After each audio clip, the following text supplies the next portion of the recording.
الكريم اما بعد فاعوذ باللہ من الشیطان الرجیم بسم اللہ الرحمن الرحیم۔ میرے معزز سامعین و ناظرین السلام علیکم ورحمۃ اللہ وبرکاتہ۔ سورہ بقرہ کی تفسیر کا بیان آپ سماعت فرما رہے ہیں۔ گزشتہ آیت میں آپ نے سنا کہ حضرت ابراہیم علیہ السلام نے جب کعبہ تعمیر فرما رہے تھے تو حضرت ابراہیم علیہ السلام اور حضرت اسماعیل علیہ السلام دعا فرما رہے تھے کہ یا اللہ یہ خدمت ہم سے قبول فرما لے۔ اگلی آیت میں جب حضرت ابراہیم علیہ السلام حضرت اسماعیل علیہ السلام کعبہ تعمیر فرما چکے تو آپ نے ایک اور دعا اللہ تعالیٰ کی بارگاہ میں کی کہ یا اللہ یہ کعبہ تو ہم نے بنا دیا ہے تو اس کی عبادت کے طریقے بھی ہمیں سکھا دے۔ چنانچہ حضرت ابراہیم علیہ السلام دعا فرماتے ہیں ربنا وجعلنا مسلمین لک، اے ہمارے رب۔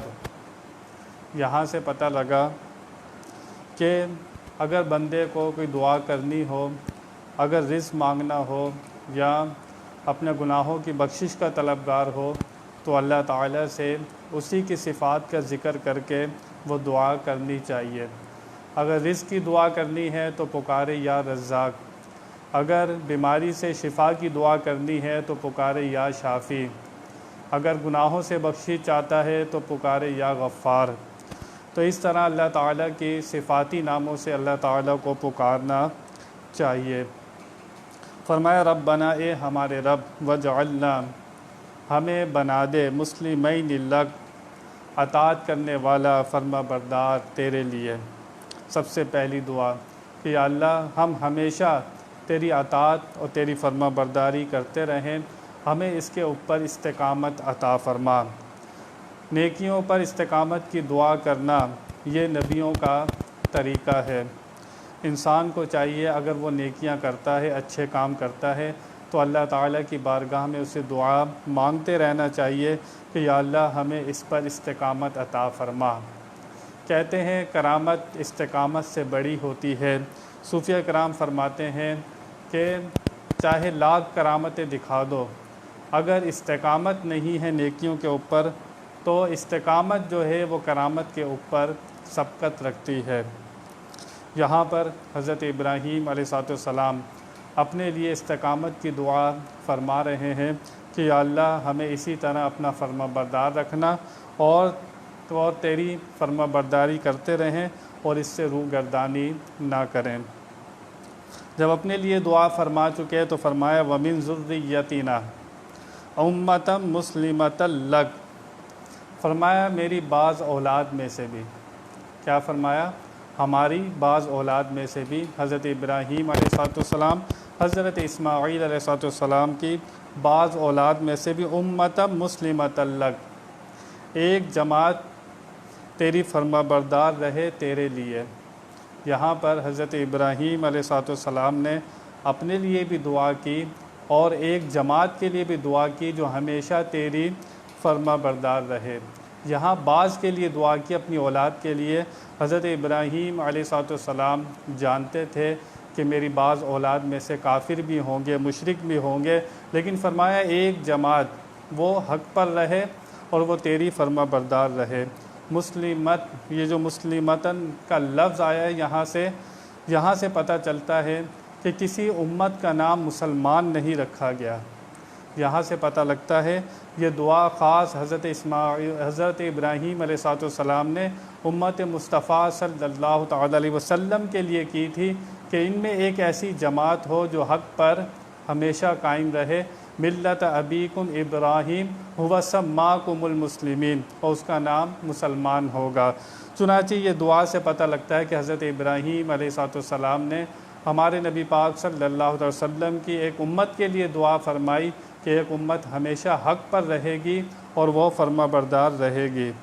پھر فرمایا وَأَرِنَا مَنَاسِكَنَا وَتُبْ عَلَيْنَا، یا اللہ ہمیں دکھا دے، آنکھوں سے دکھا دے یا خیال میں یا عقل میں ڈال دے، مناسکنا، کہ ہمیں ہماری عبادت کے طریقے یا اللہ خانہ کعبہ تو ہم نے بنا دیا ہے، اب اس کا حج کس طرح کرنا ہے، اب عبادت کس طرح کرنی ہے، یا اللہ یہ بھی بتا دے۔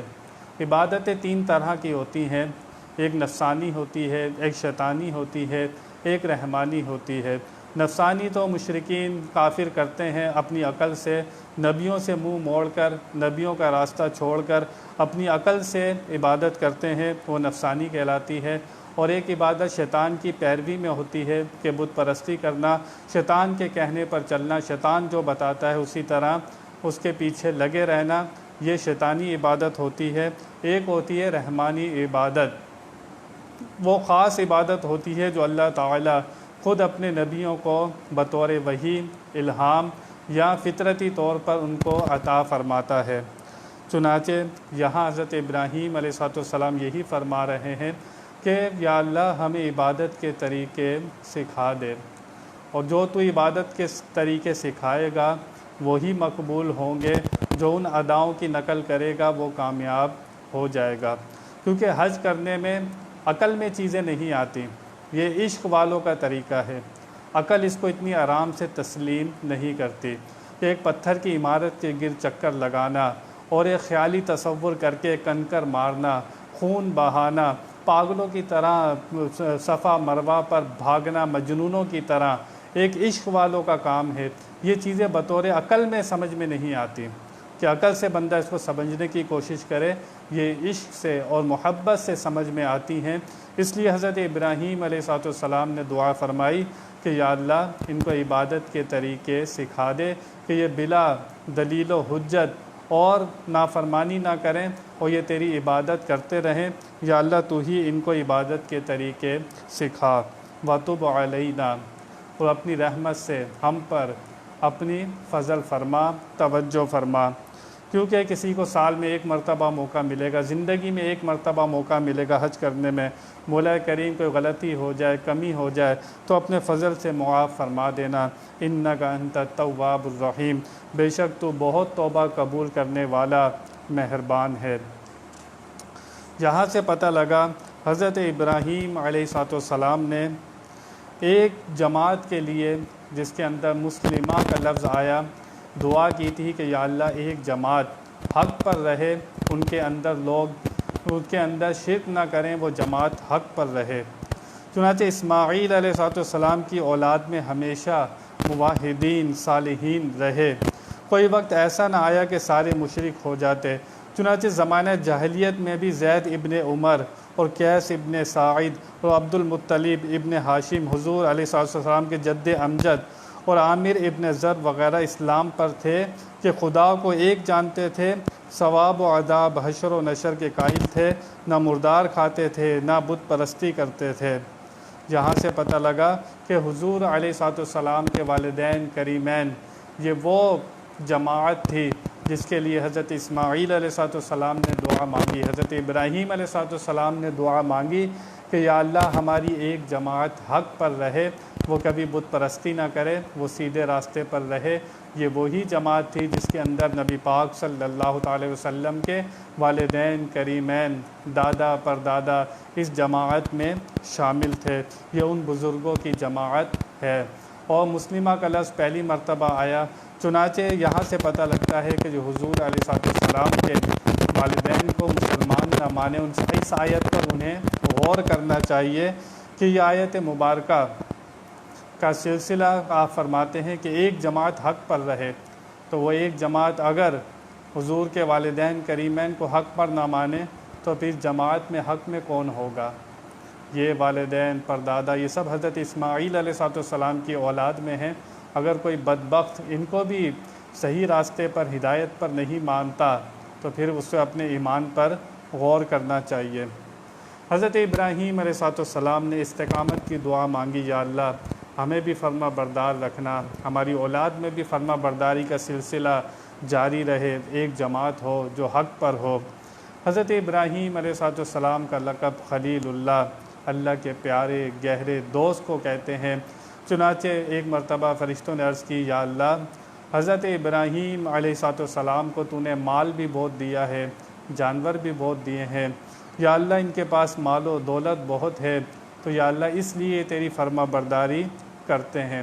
فرشتوں نے، اللہ نے فرمایا اے فرشتوں یہ ہمارے دوست ہیں، خلیل اللہ واتخذ اللہ، کہ ہم نے ان کو اپنا دوست بنایا ہے، حضرت ابراہیم علیہ السلام کو۔ فرشتوں نے کہا یا اللہ ہم تیرے خلیل کا امتحان نہ کر لیں؟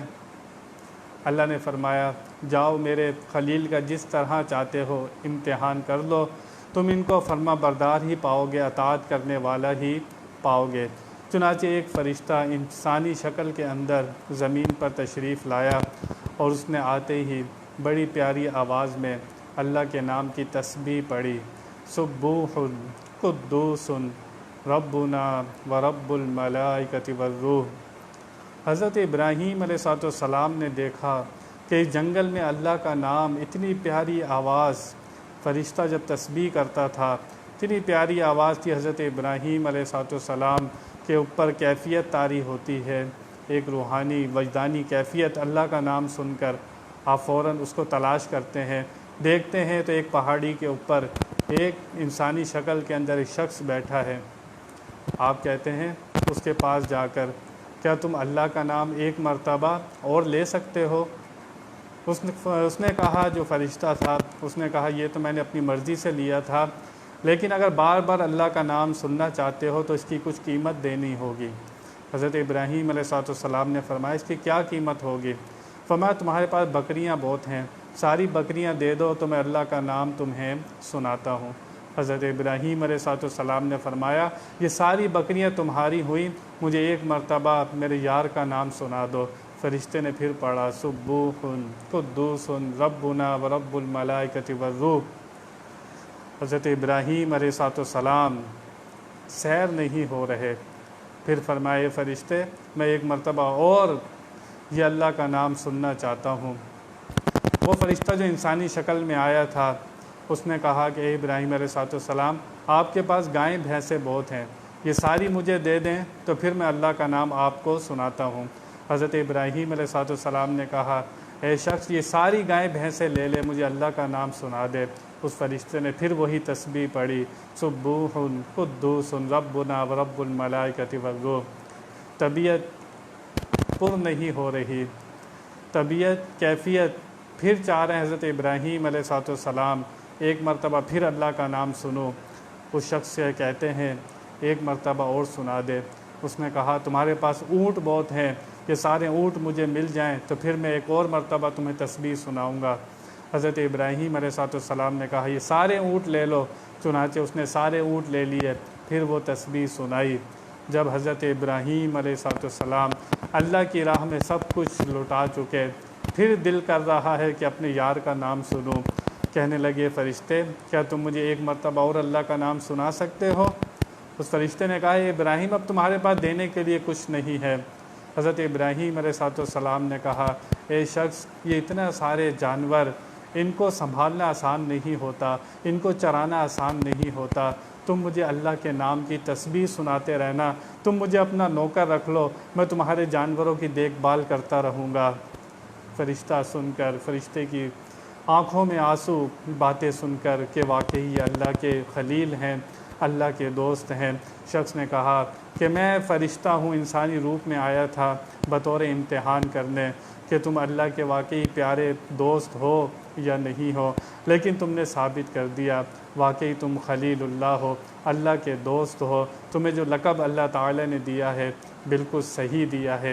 چنانچہ حضرت ابراہیم علیہ السلام جس امتحان سے اللہ تعالی نے گزارا، آپ ہر امتحان میں پورے اترے، لقب ملا خلیل اللہ۔